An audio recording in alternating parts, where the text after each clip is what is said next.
రాజీనామా చేసిన కూడా వదలకుండా రాజీనామా చేస్తే ఆయన ఈ రాష్ట్రానికి ఉన్నటువంటి విద్యాశాఖ మంత్రి దున్నపోత మీద వాన పన్నట్టు చెల్లించకుండా ఈ రోజు విద్యార్థులను నాశనం చేసే దిశగా పోస్టులని అమ్ముకున్నటువంటి ఘనత నారా లోకేష్ దక్కుతుంది.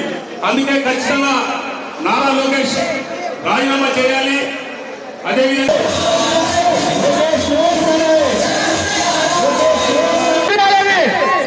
ఈరోజు పక్కన కట్టుకొని యువతకు ఎంతో భవిష్యత్తు ఉందని చెప్పే ఉద్దేశంతో మా జగన్మోహన్ రెడ్డి గారు గొప్ప ర్యాలీ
విచారణ చేయాలని చెప్పేసి తెలియజేస్తా ఉన్నాం.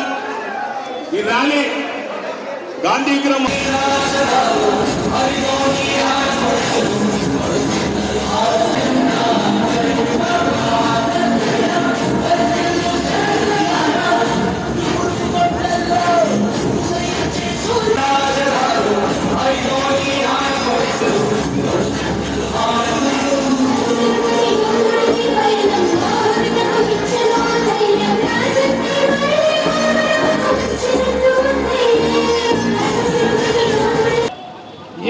పరీక్షలు రాయకూడదు, ఊరికే షాప్ సర్టిఫికేట్ ఉంటే. ఈరోజు వైఎస్ఆర్ కాంగ్రెస్ పార్టీ అధ్యక్షులు వైఎస్ జగన్మోహన్ రెడ్డి ఆదేశాల మేరకు విద్యార్థి యువజన విభాగం తరపున రాష్ట్రంలో నెలకొల్పుతున్న విద్యార్థులు మరియు యువత పడుతున్న సమస్యల మీద పెద్ద ఎత్తున ఆందోళన చేపట్టడం జరిగింది. దీని ముఖ్య ఉద్దేశం ఏమనగా రాష్ట్రంలో ఈ కూటమి ప్రభుత్వం ఏర్పడిన తర్వాత మొట్టమొదటిసారిగా వాళ్ళు ఉద్యోగ కల్పనలో డిఎస్సి అనేది ఇవ్వడం జరిగింది. ఆ డిఎస్సి ఇచ్చిన దాంట్లో చాలా దారుణంగా ఎన్నో సంవత్సరాల నుంచి కష్టపడుతుంటే విద్యార్థులకి ఆ కష్టపడుతున్న నిరుద్యోగులకు అన్యాయం చేసి వాళ్ళ సొంత డబ్బుల కోసము లాలుచిపడి అవి అక్రమంగా అమ్ముకోవడం జరిగింది. దాని గురించి ముఖ్య ఉద్దేశంగా మేము ఈరోజు రాష్ట్ర వ్యాప్తంగా వైఎస్ఆర్సీపీ తరఫున మేము ఉద్యమం చేపట్టడం జరిగింది. అలాగే ఈ రాష్ట్రంలో ఈరోజు ఎంత దయనీయ పరిస్థితి ఉందంటే ప్రతి ఒక్కరూ యువత మా నాయకుడు జగన్మోహన్ రెడ్డి అధికారంలో వచ్చిన తర్వాత 1,40,000 ఉద్యోగాలు ఏ ఒక్కరికి పారదర్శకత లేకోకుండా స్వచ్ఛందంగా ప్రతి ఒక్కరికి కల్పించడం జరిగింది.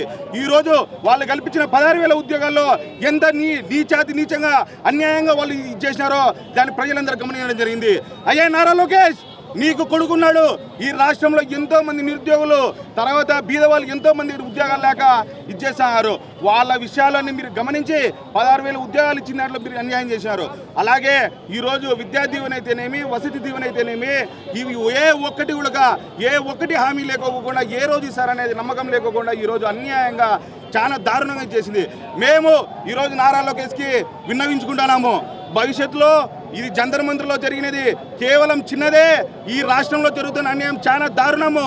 చాలా మంది విద్యార్థులు, యువతలు ఎన్నో ఉద్యమాల్లో పాల్గొని మిమ్మల్ని తల వంచి రాజీనామా కేవలం డిఎస్సీనే కాదు, ప్రతి ఒక్క విషయంలో విద్యా దీవెన అయితేనేమి, వసతి దీవెన అయితేనేమి, నిరుద్యోగ ప్రతి 3,000 ఈ రోజుకి 2 సంవత్సరాలైంది. నువ్వు నీ తండ్రి కేవలం వాళ్ళు చేసే అన్యాయం ఏమిటంటే కేవలం చిన్న మైకు పెట్టుకొని షాప్ టైప్, కేవలం షాప్ ప్లేట్లో పిల్లల దగ్గరికి పోయి అన్నం తిని మీరు చేసేది ఏందయ్యా? పేద విద్యార్థులు, పేద ప్రజలు, నిరుద్యోగులు పడుతున్న అవస్థలు చూసి సిగ్గు మాన ఉంటే మీకు మేము ఇచ్చేది హెచ్చరిక కాదు. నీ రాజీనామా కేవలం డిఎస్సీలో కాదు, ప్రతి విషయంలో నువ్వు మీ తండ్రి ఇద్దరు రాజీనామా చేసే ఉద్యమాలు మేము చేసాము. ఇంతకుముందు మా నాయకుడు ప్రత్యేక హోదాలో మాకు నెరవేర్చినాడు. భవిష్యత్తులో తప్పకుండా నారా లోకేష్ నీకు ఇది కేవలం రిక్వెస్ట్ మాత్రమే. మేము హెచ్చరించడం కూడా జరుగుతుంది. భవిష్యత్తులో జంతర్ మంతర్లో జరిగినది ఆంధ్రప్రదేశ్లో అంతకు మించి ఉద్యమం మేము ఏర్పాటు చేసి తప్పకుండా భవిష్యత్తులో మేము ఈ రాష్ట్రంలో ఉండే ఈ అన్యాయం చేస్తున్న వీళ్ళని తల ఉంచే విధంగా పోరాడతామని విద్యార్థి యువజన విభాగం తరఫున మేము హెచ్చరిస్తాను. వినోద్ కుమార్ రెడ్డి, నేను రాష్ట్ర YSRCP student secretary. Thank you. మరి విద్యా వ్యవస్థని సర్వనాశనం చేస్తున్న వ్యక్తి ఈరోజు విద్యాశాఖ మంత్రి నారా లోకేష్ గారు. మరి ఆ రోజు ఎన్నికల ముందు మెగా డిఎస్సీ అని చెప్పి మరి ఆ మెగా డిఎస్సీ ఈరోజు దగా డిఎస్సీగా మార్చివేసిన పరిస్థితి, మోసపు డిఎస్సీగా మార్చివేసిన పరిస్థితి, మరి ఈరోజు చూస్తే స్కామ్ల డిఎస్సీగా మార్చివేసిన పరిస్థితి ఈరోజు రాష్ట్రంలో స్పష్టంగా కనిపిస్తూ ఉంది. మరి ఈరోజు మెగా డిఎస్సీ అని చెప్పి 16,000 మందికి మరి పారదర్శకంగా ఉద్యోగాలు ఇస్తామని చెప్పి మరి ఈరోజు స్పోర్ట్స్ కోటా కింద బ్రిడ్జ్ అని ఒక స్పోర్ట్స్ని దాంట్లో యాడ్ చేస్తే మరి ఆ బ్రిడ్జ్ అంటే ఏంటంటే పేకాట ఆడిన వాళ్ళకు కూడా ఈరోజు ఉద్యోగాలు వచ్చే పరిస్థితి ఈరోజు ఉంది ఈ కూటమి ప్రభుత్వంలో. పేకాటలో సర్టిఫికేట్ తీసుకున్న వాళ్ళకు కూడా ఈరోజు టీచర్ ఉద్యోగాలు వచ్చే పరిస్థితి ఉంది. ఇదే డిఎస్సిలో మొదటి ర్యాంక్ వచ్చిన వానికి ఉద్యోగం లేదు. ఆ డిఎస్సి రాయకపోగా మరి పేకాట్లో సర్టిఫికెట్ ఉంటే అతనికి ఉద్యోగాలు వచ్చే పరిస్థితి ఈరోజు మెగా డిఎస్సిలో ఉంది. మరి ఇవాళ ఒకటే మనం చూసాం, కేంద్రంలో మరి విద్య యువత అంతా కూడా కాక్రోచ్ లాగా మరి కేంద్ర ప్రభుత్వం యొక్క మెడలు వంచి మరి కేంద్ర విద్యాశాఖ మంత్రిని మరి పట్టుబట్టి రాజీనామా చేయించడం జరిగింది. మరి ఇవాళ ఈ సందర్భంగా మేము ఒకటే, మరి అక్కడ లీకేజ్కు సంబంధించి లీకేజ్ మంత్రి మరి విద్యాశాఖ మంత్రి అక్కడ రాజీనామా చేస్తే మరి ఇక్కడ మన రాష్ట్రంలో మరి ఈ మెగా డిఎస్సి పేరుతో ప్యాకేజీలు తీసుకొని ఉద్యోగాలు ఇచ్చిన ఈ ప్యాకేజీ విద్యాశాఖ మంత్రి లోకేష్ వెనువెంటనే బాధ్యత వహించి రాజీనామా చేయాల్సిన అవసరం ఎంతైనా ఉంది. ఎందుకంటే ఖచ్చితంగా మరి యువత విద్యార్థులందరూ కూడా వాళ్ళ ఉజ్వలమైన భవిష్యత్తు కోసం మరి ఈరోజు వాళ్ళు ముందుకు వస్తున్నారు. ఈరోజు మనం చూసాం, వేలాది మంది ఒక్క పిలుపు ఇస్తే ఈరోజు వేలాది మంది విద్యార్థులు, యువత, వాళ్ళ తల్లిదండ్రులు అందరూ కూడా ఈరోజు పెద్ద ఎత్తున ఈరోజు ఉద్యమంలో పాల్పంచుకోవడం జరిగింది. ఇది ఆరంభం మాత్రమే, ఇది అంతం కాదు, ఆరంభం మాత్రమే. ఖచ్చితంగా ఇవాళ లోకేష్ గారికి అల్టిమేటం ఇస్తున్నాం. ఖచ్చితంగా మా యొక్క ప్రధానమైన డిమాండ్ సిబిఐ ఎంక్వైరీ చేయించండి, సిబిఐ ఎంక్వైరీ చేయించండి. మీ యొక్క సంస్థలతో మరి ఎంక్వైరీ చేస్తే మేము ఒప్పుకునే పరిస్థితి లేదు. మరి అదేవిధంగా అంతవరకు బాధ్యత తీసుకొని మరి విద్యాశాఖ మంత్రి లోకేష్ వెంటనే రాజీనామా చేయాలి. మరి ముందుగా ఈ డిఎస్సిని కూడా మెగా డిఎస్సిని కూడా క్యాన్సిల్ చేయాల్సిన అవసరం ఉంది. మరి సిబిఐ ఎంక్వైరీ చేసిన తర్వాత మరొక్కసారి మెగా డిఎస్సిని నిర్వహించాలని చెప్పి కూడా ఈరోజు వైఎస్ఆర్ కాంగ్రెస్ పార్టీ ప్రధానమైన డిమాండ్తో మరి ఈరోజు ఈ ప్రభుత్వాన్ని, ఈ కూటమి ప్రభుత్వానికి రాష్ట్ర ముఖ్యమంత్రి నారా చంద్రబాబు నాయుడు గారికి డిమాండ్ చేస్తున్నాం.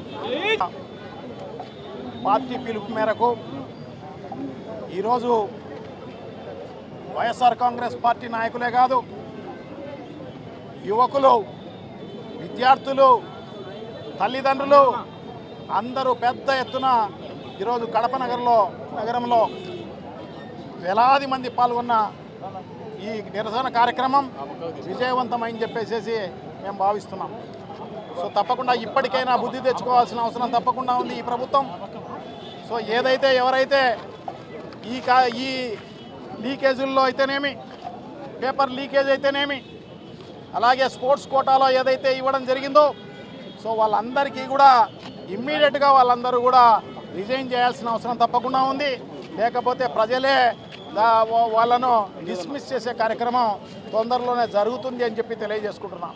నైతిక బాధ్యత వహిస్తూ ఏదైతే కేంద్ర ప్రభుత్వంలో విద్యాశాఖ మంత్రి అక్కడ చేశారో అదేవిధంగా ఇక్కడ కూడా చేయాలని చెప్పేసి ఈరోజు యువకులందరూ కూడా, యువత అంతా కూడా డిమాండ్ చేస్తున్న పరిస్థితి మనం చూస్తున్నాం అన్నమాట. సో ఇప్పటికైనా బుద్ధి తెచ్చుకొని వాళ్ళందరూ కూడా రిజైన్ చేయాల్సిన అవసరం తప్పకుండా ఉంది. ఈ ప్రభుత్వం బుద్ధి తెచ్చుకొని మెగా డిఎస్సిని మళ్ళీ పెట్టాల్సిన అవసరం తప్పకుండా ఉంది. జరిగిన మెగా డిఎస్సిని రద్దు చేయాల్సిన అవసరం తప్పకుండా ఉంది. ఎందుకంటే అక్కడ నవీన్ అని చెప్పేసేసి అదే అవుట్సోర్సింగ్ ఎంప్లాయీ ఏదైతే ఈ ప్రశ్నాపత్రాలు అప్లోడ్ చేస్తారో, ఏదైతే అటువంటి ఆ కార్యక్రమాల్లో ప్రముఖ పాత్ర వహించిన అతనికి ఫస్ట్ ర్యాంక్ వచ్చిన పరిస్థితి మనం చూసినామన్నమాట. సో ఆ రకంగా మనం అందరం కూడా అదంతా కూడా తెలిసిన విషయమే అందరికీ కూడా. ఆ రోజు నుంచి ఈ రోజు వరకు చెప్తున్న పరిస్థితి. ఆయన ఉద్యోగానికి మళ్ళీ ఎందుకు రాలేదు, ఇది బయటపడుతుందన్న ఉద్దేశంతో వాళ్ళందరూ కూడా ఆయనను తొక్కిపడేసిన పరిస్థితి మనం చూస్తున్నాం అన్నమాట. అంటే టాపర్గా వచ్చిన వ్యక్తికి ఉద్యోగం లేకోకుండా మిగతా వాళ్ళందరికీ ఇచ్చిన పరిస్థితి అన్నమాట. సో టాపర్గా వచ్చిన వ్యక్తి కూడా ఈ ప్రశ్నపత్రాలు లీకేజ్ చేసిన వ్యక్తే. సో వీళ్ళ వెనకాల బడాబాబులు అందరూ ఉన్నారు. సో వాళ్ళందరూ కూడా లీకేజ్ వల్ల ఎన్ని వేల మంది ఉద్యోగాలు ఈ రకంగా సంపాదించినారో ఖచ్చితంగా ఈ సిబిఐ ఎంక్వైరీ చేసి ఖచ్చితంగా తెలియాల్సిన అవసరం తప్పకుండా ఉంది ప్రజలందరికీ. సో ఎవరైతే వాళ్ళందరూ చేశారో వాళ్ళందరిపైన యాక్షన్ తీసుకోవాల్సిన అవసరం ఈ కూటమి ప్రభుత్వం పైన ఉంది. ఇది ఆరంభం మాత్రమే.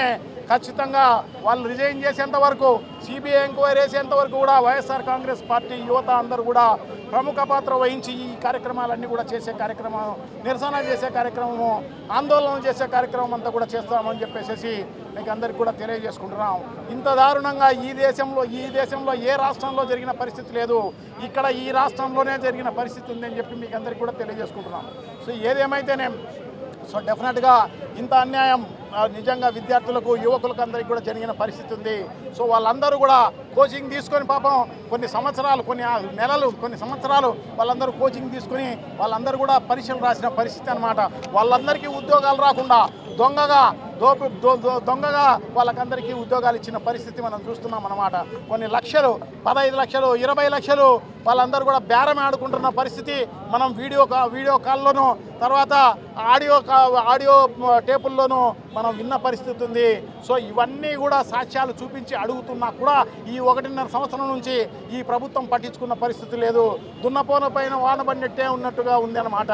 సో ఏమైతేనే మాకు మీడియా ఉందిలే, మేము బుల్డోజ్ చేస్తాం, మేము అంతా కూడా బాగా జరిగిందని చెప్పేసి అందరినీ కప్పిపుచ్చే కార్యక్రమం చేస్తున్నారు తప్ప ఇంకో రకమైన పరిస్థితి లేదు.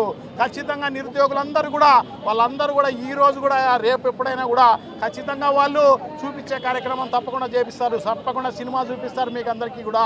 సో డెఫినెట్గా మీరు చేస్తున్న అక్రమాలు ఏదన్నా కప్పిపుచ్చుకోవచ్చులే అని చెప్పేసి మీరు అనుకోవచ్చు.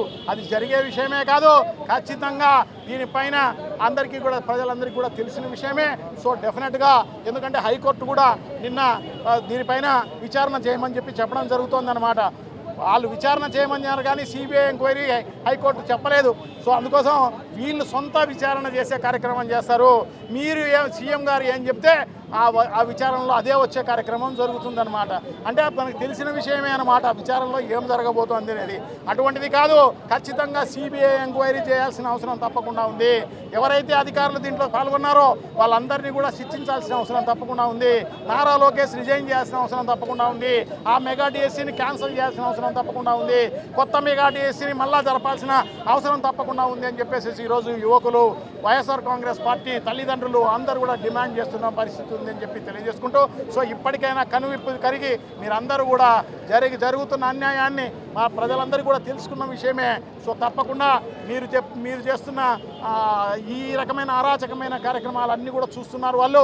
డెఫినెట్గా నీకు బుద్ధి చెప్పే కార్యక్రమం త్వరలో ఉంది అని చెప్పేసి తెలియజేసుకుంటూ, మేము ఖచ్చితంగా కొత్త మెగా డిఎస్సిని జరపాలి అని చెప్పేసి డిమాండ్ చేస్తూ సెలవు తీసుకుంటున్నాం. థ్యాంక్ యూ, నమస్కారం.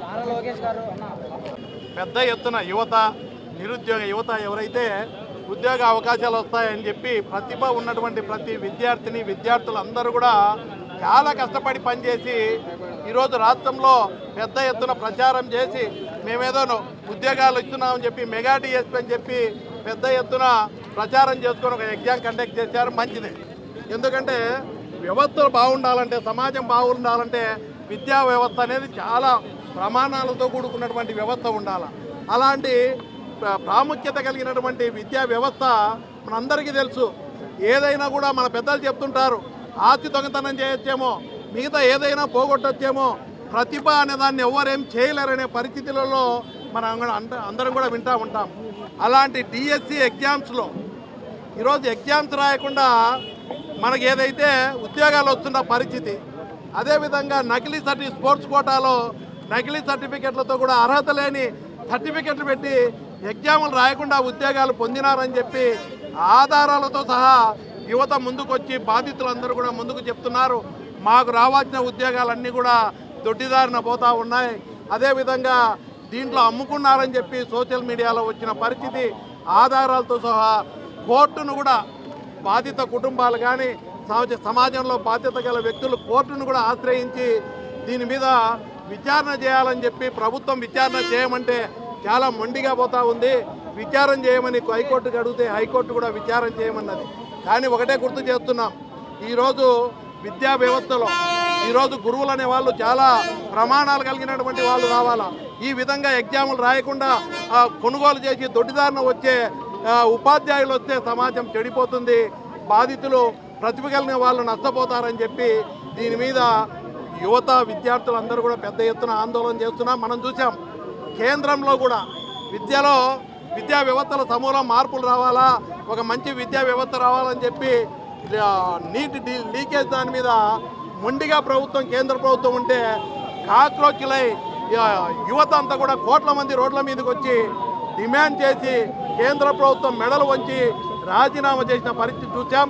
అంతవరకు తెచ్చుకోకుండా ఈరోజు రాష్ట్రంలో ఉన్న కూటమి ప్రభుత్వాన్ని, విద్యాశాఖ మంత్రి గారిని మీరు బాధ్యత వహిస్తూ ఆధారాలతో సహా వీళ్ళందరూ కూడా కోర్టుకు కూడా సమర్పించడం జరిగింది. అవకతవకలు జరిగినాయని దాన్ని దృష్టిలో పెట్టుకొని మీరు నిరూపించుకోండి.